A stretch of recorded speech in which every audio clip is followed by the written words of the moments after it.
যারা সালাত আদায় করে না তাদের জানাজায় আমি উপস্থিত হব না, যারা সালাত আদায় করে না তাদের জানাজায় আমি উপস্থিত হব না। এইভাবে আপনি জোরালো কণ্ঠে জাতির সামনে খুতবায় উঠে মেম্বারে উঠে বলতে পারেন না কেন? আপনার কি অন্তরে ভয় আছে? আপনি কি নিজেকে ভয় মনে করেন? আপনি কি এই গ্রাম্য সর্দারকে দেখে ভয় করেন নাকি? কি করে নিবে গ্রাম্য সর্দার? আরে ভাগ্য নিয়ে পৃথিবীর বুকে এসেছি, ভাগ্য ছাড়া পৃথিবীর বুকে আসেনি। রাসূল সাল্লাল্লাহু আলাইহি সাল্লাম বলেছেন পৃথিবী সৃষ্টির 50,000 বছর পূর্বে মানুষের ভাগ্য লেখা হয়েছে। আবার যেদিন আমার মায়ের পেটে 43 মানে 4 মাসের যেদিন ছিলাম, আবার আল্লাহ তাআলা ভাগ্য লিখেছেন। অতএব আমি যারা সালাত আদায় করে না তাদের জানাজায় উপস্থিত হব না। আমাকে রাখতে হলে রাখুন, না রাখতে হলে না রাখুন, আমার কোনো যায় আসে না। মাথা বিক্রি করে চাকরি করতে আসিনি, মাথা বিক্রি করে চাকরি করতে আসিনি। বাপের জমি জায়গা আছে, জমি জায়গা চাষ করে খাবো। আমি বেনামাজির জানাজা পড়বো মানে? আপনি বেনামাজি জানাজা পড়াচ্ছেন কেন? আপনি বলতে পারেন না খুতবায় উঠে যারা সালাত আদায় করেন তাদের জানাজায় উপস্থিত হব না? এইভাবে যদি আপনি জোরালো কণ্ঠে বক্তব্য রাখেন, 24 ঘন্টার মধ্যে যত গ্রামে মানুষ আছে সমস্ত মানুষ সালাত আদায় করতে মসজিদে চলে আসবে। মসজিদ আঁটবে না, মসজিদে মানুষের জায়গা দিতে পারবে না। আপনি জোরালো কণ্ঠে এভাবে বলতে পারেন না কেন? অন্তরে কি ভয় আছে? জাতি পিঠের চামড়া তুলে দিবে যদি আপনি এইভাবে বক্তব্য দেন।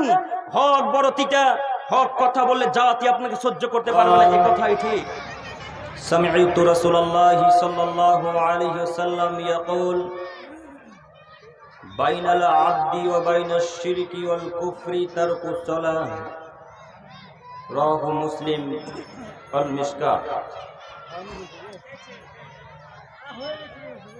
عن أبي هريرة رضي الله تعالى عنه قال قال رسول الله صلى الله عليه وسلم ليس صلاة أثقل على النبي على المنافقين من الفجر والعشاء لو يعلمون ما فيهما لا أتوهما ولو حبوا رواه البخاري ومسلم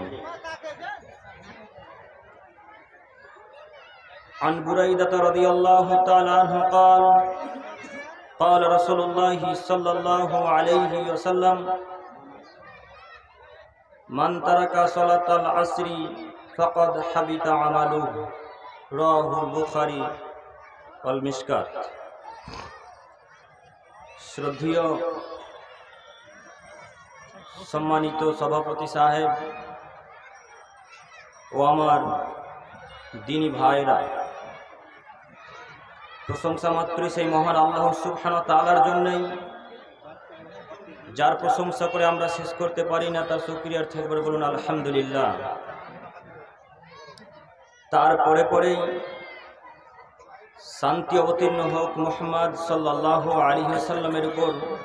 আল্লাহুম্মা সাল্লি আলাইহি আল্লাহুম্মা বারিক আলাইহি।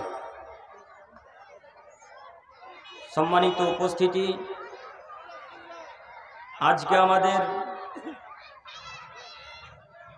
এই মাগরিব পর দ্বীনি আলোচনার বিষয় হচ্ছে সালাত ত্যাগকারীর বিধান। মানে যারা সালাত আদায় করে না তাদের সম্পর্কে গুরুত্বপূর্ণ তথ্যবহল বিবরণের চেষ্টা করব ইনশাআল্লাহুল আজিজ। সম্মানিত উপস্থিতি, বক্তব্য শুরু করার প্রথমেই আমি আপনাদেরকে বলতে চাই, এই যে বাচ্চারা এত দৌড়াদৌড়ি করছে, দয়া করে আপনি তাদেরকে এই সামনে বসাবার চেষ্টা করুন। যিনারা দায়িত্বে আছেন তাদেরকে বলছি, এই যে বাচ্চারা এত দৌড়াদৌড়ি করছে, এত চেঁচামেচি করছে, তাদেরকে সামনে বসার জন্য অনুরোধ করুন। সম্মানিত উপস্থিতি, যে সমস্ত ইবাদত ছেড়ে দিলে মানুষ বড় ক্ষতিগ্রস্ত হয়, যে সমস্ত ইবাদত ছেড়ে দিলে রাসূল সাল্লাল্লাহু আলাইহি ওয়াসাল্লাম বলেছেন তারা জাহান্নামে যাবে, তার মধ্যে একটি হচ্ছে সালাত ত্যাগ করা। যারা সালাত আদায় করে না তারা জাহান্নামে যাবে, এ কথাই ঠিক। সম্মানিত উপস্থিতি, যখন কোনো মানুষ সালাত আদায় করে না তখন সে আর মুসলিম থাকে না। তখন সে মুনাফিক কাফের হয়ে যায়। সম্মানিত উপস্থিতি, তাই সারা পৃথিবীর মুসলমান নরনারীকে যে কোনো মূল্যে 5 ওয়াক্ত সালাত আদায় করতেই হবে, এর বিকল্প কোনো রাস্তা নেই। সালাত আদায় করতেই হবে সারা পৃথিবীর মুসলিম নরনারীকে। শুনুন, সালাত এমনই একটা ইবাদত যার কোনো বিকল্প রাস্তা নেই। পৃথিবীতে যত ইবাদত আছে সমস্ত ইবাদত নির্ভর করে এই সালাতের উপরে।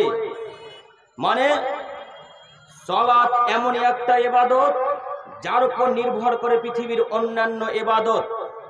কথার কথা, রাসূল সাল্লাল্লাহু আলাইহি ওয়াসাল্লাম বলেছেন, রাস্তা থেকে কষ্টদায়ক বস্তু সরিয়ে দিলে এর বিনিময় জান্নাত। রাস্তা থেকে কষ্টদায়ক বস্তু সরিয়ে দিলে এর বিনিময় জান্নাত। এ কথা ঠিক।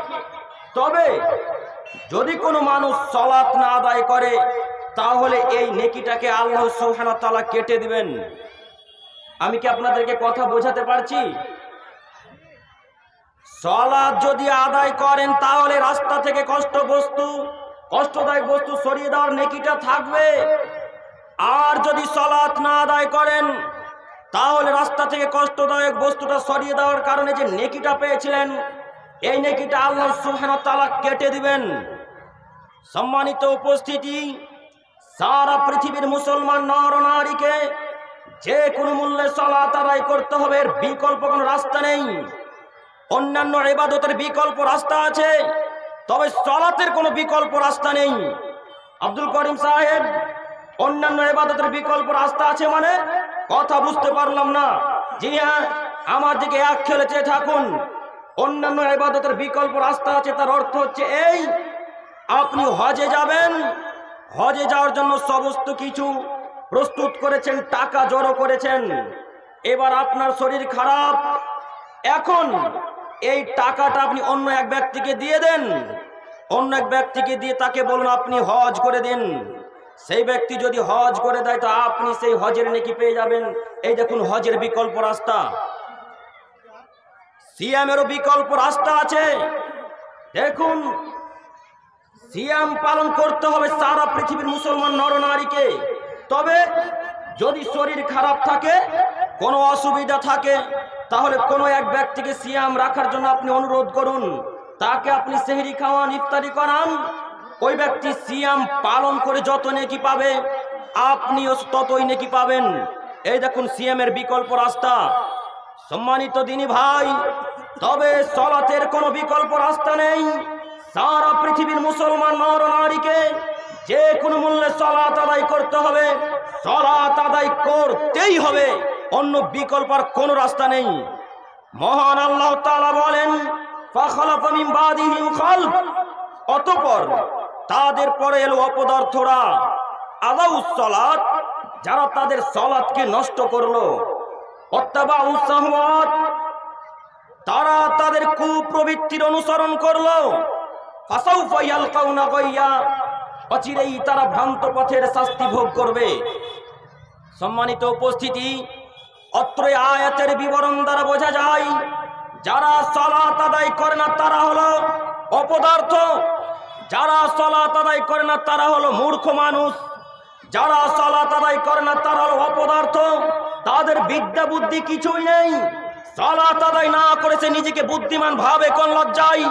মহান আল্লাহ তাআলা বলেন, ইন্নামা ইয়াতাযাক্কারু উলুল আলবাব, নিশ্চয় শিক্ষিত মানুষ উপদেশ গ্রহণ করে। নিশ্চয় যারা জ্ঞানী গুণী মানুষ, যারা শিক্ষিত মানুষ, তারাই উপদেশ গ্রহণ করে। অতএব আজকের এই আলোচনার পর যতজন মানুষ এই কথাকে স্বীকার করে নিবে, আজ থেকে পৃথিবীর বুকে যতদিন বেঁচে থাকবে ততদিন যাবৎ যদি সালাত আদায় করে তাহলে সে হলো শিক্ষিত মানুষ। আর আজকের এই আলোচনা শোনার পর যারা সালাতকে উপেক্ষা করে চলবে, যারা সালাতকে ত্যাগ করবে, তারা হলো অশিক্ষিত মানুষ।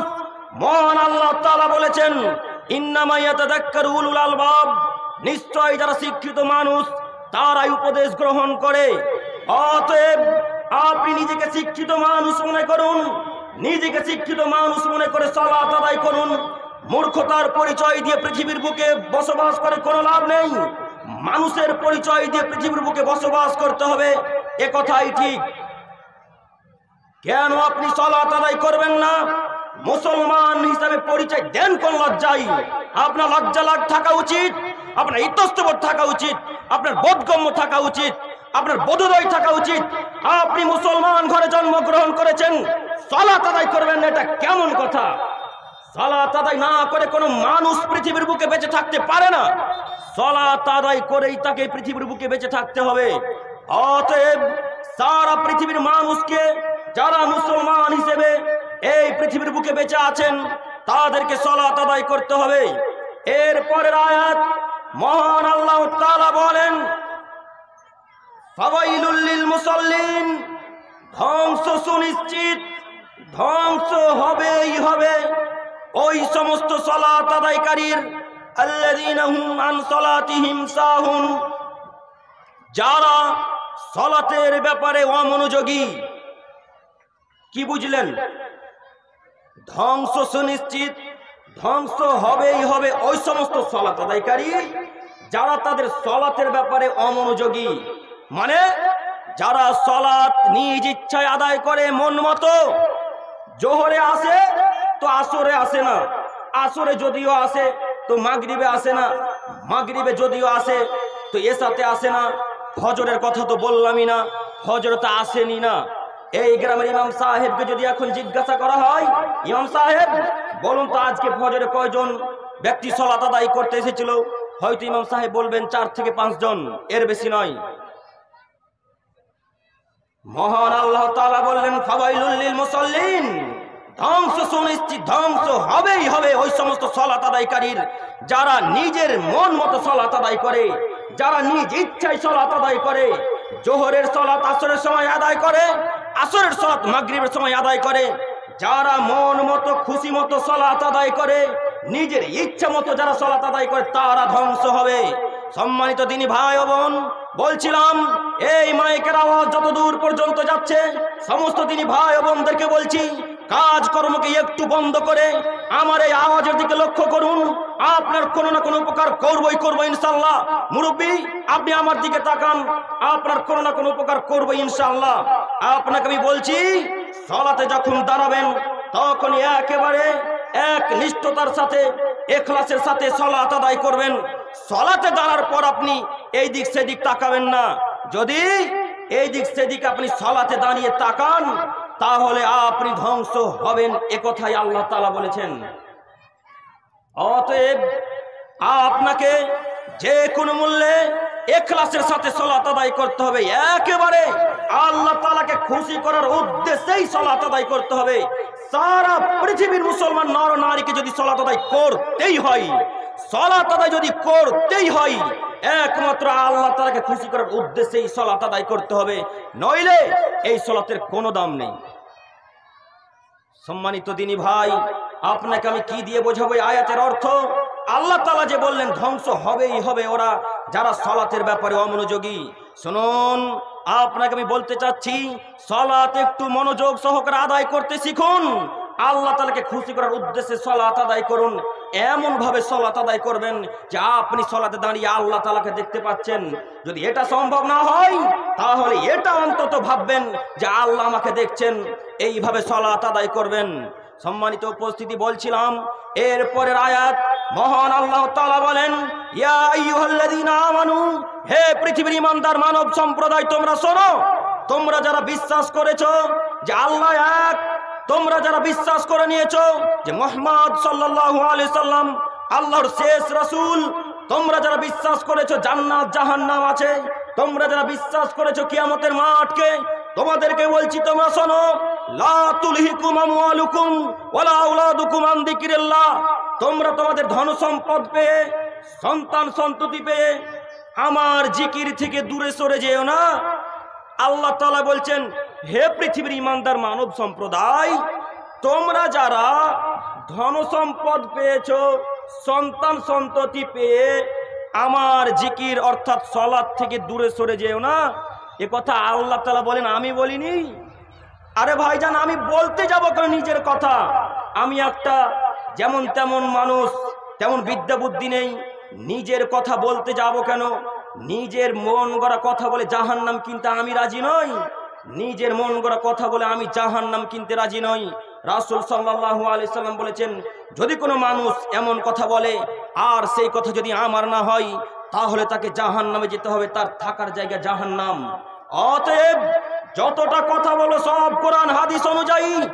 আপনি দরকার হলে আমাকে বক্তব্যের শেষে দাঁড় করান, সাইডে গিয়ে বলুন, আব্দুল করিম সাহেব এই যে কথা বললেন, আল্লাহ তাআলা বললেন, ইয়া আইয়ুহাল্লাযীনা আমানু, হে পৃথিবীর ঈমানদার মানব সম্প্রদায়, তোমরা ধন সম্পদ পেয়ে, সন্তান সন্ততি পেয়ে আমার জিকির থেকে দূরে সরে যেও না। ও মাইয়াফাল জালিক, যদি তোমরা এমনটা করো, ফাউলাইকা হুমুল খাসিরুন, তাহলে তোমরা ক্ষতিগ্রস্তদের অন্তর্ভুক্ত হবে। সম্মানিত উপস্থিতি, বলছিলাম আল্লাহ তাআলা বললেন, তোমরা ধন সম্পদ পেয়ে, সন্তান সন্ততি পেয়ে আমার জিকির থেকে দূরে সরে যেও না। মাইয়াফাল যালিক, যদি তোমরা এমনটা করো, ফাউলাইকা হুমুল খাসিরুন, তাহলে তোমরা ক্ষতিগ্রস্তদের অন্তর্ভুক্ত হবে। যুবক, তোমাকে বলছি, তুমি আমার দিকে একটু লক্ষ্য করো তো, তুমি আমার দিকে একটু লক্ষ্য করো, দেখি তোমার কোনো উপকার হয় কিনা। শোনো, তুমি দিন রাত মানুষের পিছনে ছুটে সময় তো নষ্ট করে ফেললে। দিন রাত মানুষের পিছনে ছুটে ছুটে সময় নষ্ট করে ফেললে। সালাত আদায় করবে কখন? তুমি নেতাদের পিছনে ছুটে ছুটে সময় নষ্ট করছো। তুমি বলছো অমুকের চরিত্র ফুলের মতো পবিত্র, অমুকের চরিত্র ফুলের মতো পবিত্র। কাপুরুষ তুমি জানো তার চরিত্র কেমন? তোমাকে বলে যাচ্ছি, তুমি শোনো, তুমি যাকে বলছো অমুকের চরিত্র ফুলের মতো পবিত্র, আজ পর্যন্ত সে কোনোদিন মানুষের ভালো কাজ করেনি। তুমি কোন লজ্জায় বলছো অমুকের চরিত্র ফুলের মতো পবিত্র? কাপুরুষ তোমার লজ্জা থাকা উচিত, তোমার বিদ্যা বুদ্ধি থাকা উচিত। কেন তুমি অমুকের চরিত্র ফুলের মতো পবিত্র বলতে গেলে? তুমি জানো কতজনের টাকাকে মেরে খেয়েছে, আজ পর্যন্ত কত মানুষকে সে ঠকিয়ে খেয়েছে, তোমার এটা জানা আছে? কাপুরুষ তুমি কেন তুমি বলতে গেলে অমুকের চরিত্র ফুলের মতো পবিত্র মানে বলবে? মানে তুমি, তোমার বিদ্যা তো নেই, বুদ্ধিও কি নেই? নাকি মাথাতে যা আছে সবই গোবর, মগজ নেই কি মাথায়? একটা কথা যে বলবে বাজারে তো বিক্রি হতে হবে, বাজারে তো চলতে হবে, সে কথাটা, এই কথা তুমি বলো কোন লজ্জায়? কতদিন এইভাবে চলবেন আপনারা? মুরব্বী সাহেব আপনাকে বলছে, আপনি কিভাবে কি বুঝছেন? কথাকে একটু ভালোভাবে বোঝার প্রয়োজন মনে করুন। ধন দৌলতের পিছনে বাকি তো যত কয়েক বছর যাবত বেঁচে আছেন, আর কয়েক বছর বাঁচবেন হয়তোবা, এই যাবত আপনি ভালো কাজ করুন, আল্লাহ রাস্তায় দিনকে কাটান, আল্লাহ রাস্তায় টাকা ব্যয় করুন, সন্তানদের পিছনে ছুটে ছুটে সন্তানদের জন্য শুধু ইনকাম করিয়েন না, নিজের জন্য পরকালের জন্য কিছু একটু জড়ো করুন। আপনাকে আমি বলে যাচ্ছি, আপনি যদি এইভাবে কাজকর্ম না করেন, আল্লাহ তাআলার জন্য যদি সময় ব্যয় না করেন, তাহলে পরকালে আপনি ধ্বংস হবেন, একথাই ঠিক। শুনুন এর পরের আয়াত, মহান আল্লাহ তাআলা বলেন, জাহান্নামবাসীদেরকে যখন জাহান্নামে নিক্ষেপ করা হবে, তখন জাহান্নামের যেটা গেটম্যান, এইদিকে তাকান, এটা হচ্ছে জাহান্নামের গেট, কথার কথা। এইখানে জাহান্নামের গেটম্যান দাঁড়িয়ে থাকবে। তখন জাহান্নামবাসীরা যখন আসবে, তখন জাহান্নামবাসীকে জিজ্ঞাসা করা হবে, মা সালাকাকুম ফি সাকার, ও জাহান্নামবাসীরা, তোমাদেরকে জাহান্নামে নিয়ে এসেছে কিসের জন্য? ও জাহান্নামবাসীরা, তোমাদেরকে জাহান্নামে নিয়ে এসেছে কিসের জন্য? তখন জাহান্নামবাসীরা সবাই এক বাক্যে উত্তর দেবে, ক্বালু লাম নাকু মিনাল মুসাল্লিন, আমরা সালাত আদায় করতাম না, এই জন্য আমাদেরকে জাহান্নামে নিয়ে আসা হয়েছে। ওয়া লাম নাকু নুতিমুল মিসকিন, এবং আমরা ফকির মিসকিনদেরকে খাদ্য খেতে দিতাম না, এই জন্য আমাদেরকে জাহান্নামে নিয়ে আসা হয়েছে। সম্মানিত দিনী ভাই, আপনি এই আয়াতের অর্থ কি বুঝলেন? আল্লাহ তাআলা বললেন, জাহান্নামীদেরকে যখন জাহান্নামের গেটম্যান জিজ্ঞাসা করবে, তখন এরা বলবে, ক্বালু লাম নাকু মিনাল মুসাল্লিন, আমরা সালাত আদায় করতাম না, এই জন্য আমাদেরকে জাহান্নামে নিয়ে আসা হয়েছে। সম্মানিত দিনী ভাই ও বোন, বলছিলাম সালাত না আদায় করলে জাহান্নামে যেতে হবে, এ কথাই ঠিক, এটাই চূড়ান্ত। সম্মানিত উপস্থিতি, তারপরের অংশে আল্লাহ তাআলা বললেন ওয়াকালু লাম নাকুনু নুতিমুল মিসকিন, আমরা ফকির মিসকিনদেরকে খাদ্য খেতে দিতাম না, এই জন্য আমাদেরকে জাহান্নামে নিয়ে আসা হয়েছে। জরুরি এখানে একটি কথা, ফকির মিসকিনদেরকে খাদ্য খেতে না দেওয়ার সম্পর্কে শুনুন, আমার দিকে চেয়ে থাকুন। আপনি আপনার পরিজনকে বলে রাখবেন, স্ত্রী ছেলে মেয়েকে বলে রাখবেন, বাড়িতে যদি কোনো ফকির মিসকিন আসে, যত কাজকর্ম আছে সমস্ত কাজকর্মকে ত্যাগ করে আগে ফকির মিসকিনকে ভিক্ষা দিতে হবে। শুনুন, আপনাকে আমি বলে যাচ্ছি, আপনার পরিবারের সদস্যদেরকে বলে রাখবেন, বাড়িতে যদি কোনো ফকির মিসকিন আসে, সমস্ত কাজকর্মকে ত্যাগ করে আগে ফকিরকে খাদ্য দিতে হবে, চাউল দিতে হবে। কেন? ও আরো দু এক বাড়ি যাবে, আপনার বাড়িতে তার শেষ নয়, আপনার বাড়ি চাল নিয়ে তার পরিপূর্ণ পেট হবে না, তাই তাকে আরো অন্যান্য বাড়ি যেতে হবে। আপনাকে আমি বলতে চাচ্ছি, আপনি ওই ফকিরটাকে ফেরত পাঠালেন কেন? বাড়ি তো 3 তলা বানিয়ে নিয়েছেন, বাড়ি তো 2 তলা 3 তলা বানিয়ে নিয়েছেন, ফকির মিসকিন নিজের বাড়ি থেকে ফেরত যাবে কেন? ফকির মিসকিন বাড়ি থেকে ফেরত যাবে কেন? কোন ফকির মিসকিন বাড়ি থেকে ফেরত যাবে না। বাড়ির সমস্ত মানুষকে বলে রাখতে হবে, শোন, বাড়িতে যদি কোনো ফকির মিসকিন আসে, সমস্ত কাজকর্মকে ত্যাগ করে আগে ফকির মিসকিনকে চাউল দিতে হবে, খাদ্য খেতে দিতে হবে, তারপরে কোনো কাজ। সে নিজের ইচ্ছাই ভিক্ষা করতে আসেনি, পেটে জ্বালা পড়েছে তাই সে ভিক্ষা চাইতে এসেছে আপনার বাড়িতে। আপনি তাকে গলা ধাক্কা দিয়ে বাড়ি থেকে তাড়িয়ে দিবেন মানে? নিজেকে মানুষ মনে করেন না? নিজেকে কি কাপুরুষ মনে করেন? পশু প্রাণীর পরিচয় দিয়ে পৃথিবীর বুকে বসবাস করে কোনো লাভ নেই। পশু প্রাণীর পরিচয় দিয়ে পৃথিবীর বুকে বসবাস করবেন না। সম্মানিত উপস্থিতি, সময় যেহেতু খুবই কম, আর 2টি হাদিস বলে আজকের আলোচনা শেষ করে দেব। আমার দিকে এক খেলে চেয়ে থাকুন। জাবের রাদিয়াল্লাহু তাআলা আনহু থেকে বর্ণিত, তিনি বলেন রাসূল সাল্লাল্লাহু আলাইহি ওয়াসাল্লাম বলেছেন, ইয়াকুলুল আবদু বাইনাল কুফরি ওয়া বাইনাশ শিরকি তারকুস সালাহ। রাসূল সাল্লাল্লাহু আলাইহি ওয়াসাল্লাম বলেছেন, মুসলমানের মাঝে আর কাফেরের মাঝে পার্থক্য হচ্ছে সালাতকে ছেড়ে দেওয়া। বাইনাল আবদি ওয়াল কুফরি তারকুস সালাহ, মুসলমানের মাঝে আর কাফেরের মাঝে পার্থক্য হচ্ছে সালাতকে ছেড়ে দেওয়া। শুনুন, যারা সালাত আদায় করলো তারা মুসলিম, যারা সালাত আদায় করলো না তারা কাফের। যারা সালাত আদায় করলো তারা মুসলিম, যারা সালাত আদায় করলো না তারা কাফের। সম্মানিত দিনী ভাই, আপনাকে আমি বলতে চাচ্ছি, আপনি কি নিজেকে কাফের মনে করেন? যদি নিজেকে কাফের না মনে করেন তো সালাত কেন আদায় করেন না? সালাত কেন আদায় করেন না? এর জবাব কে দিবে? এর জবাব আমাকে দিতে হবে, এর জবাব আপনাকে দিতে হবে। আপনি প্রস্তুত থাকুন, আপনাকে যে কোনো মূল্যে সালাতের হিসাব নিকাশ দিতেই হবে। কিয়ামতের মাঠে সর্বপ্রথম হিসাব নিকাশ হবে সালাতের। যার হিসাব নিকাশ ঠিক হবে, সে সমস্ত আমল তার ঠিক হবে। সালাতের হিসাব নিকাশ যদি ঠিক না হয়, তার কোনো আমলই ঠিক হবে না। রাসূল সাল্লাল্লাহু আলাইহি সাল্লাম বলেছেন, ফাসাদুস সাইরু আমালিহি, তার সমস্ত আমল বাতিল বলে গণ্য করা হবে। শুনুন, এইখানে আরেকটা কথা, সম্মানিত দিনী ভাই ও বোন, বলছিলাম রাসূল সাল্লাল্লাহু আলাইহি সাল্লাম বলেছেন, সালাত যারা আদায় করে তারা মুসলিম, যারা সালাত আদায় করেন তারা কাফের। ও ইমাম সাহেব, আপনাকে বলে যাচ্ছি, আপনি একটু আমার আওয়াজের দিকে লক্ষ্য করুন তো। আপনি খুতবার মেম্বারে উঠে এইভাবে বলতে পারেন না কেন? জাতিকে বলে যাচ্ছি, দেহে যতদিন শ্বাস থাকবে হক কথা বলে যাব, দেহে যতদিন শ্বাস থাকবে সত্য কথা বলে যাব। হাদিস তো সহিহ বুখারীর, আজ থেকে 1450 বছর পূর্বে রাসূল সাল্লাল্লাহু আলাইহি সাল্লাম মদিনার মরুভূমিতে বসে বসে বলে গেছে এই হাদিস। আজ ওই হাদিস গ্রন্থে পড়ে আছে। আপনি কি হাদিস দেখতে পান না? আপনি বলতে পারেন না কেন? যারা সালাত আদায় করে না তাদের জানাজায় আমি উপস্থিত হব না, যারা সালাত আদায় করে না তাদের জানাজায় আমি উপস্থিত হব না, এইভাবে আপনি জোরালো কণ্ঠে জাতির সামনে খুতবায় উঠে মেম্বারে উঠে বলতে পারেন না কেন? আপনার কি অন্তরে ভয় আছে? আপনি কি নিজেকে ভয় মনে করেন? আপনি কি এই গ্রাম্য সর্দারকে দেখে ভয় করেন নাকি? কি করে নিবে গ্রাম্য সর্দার?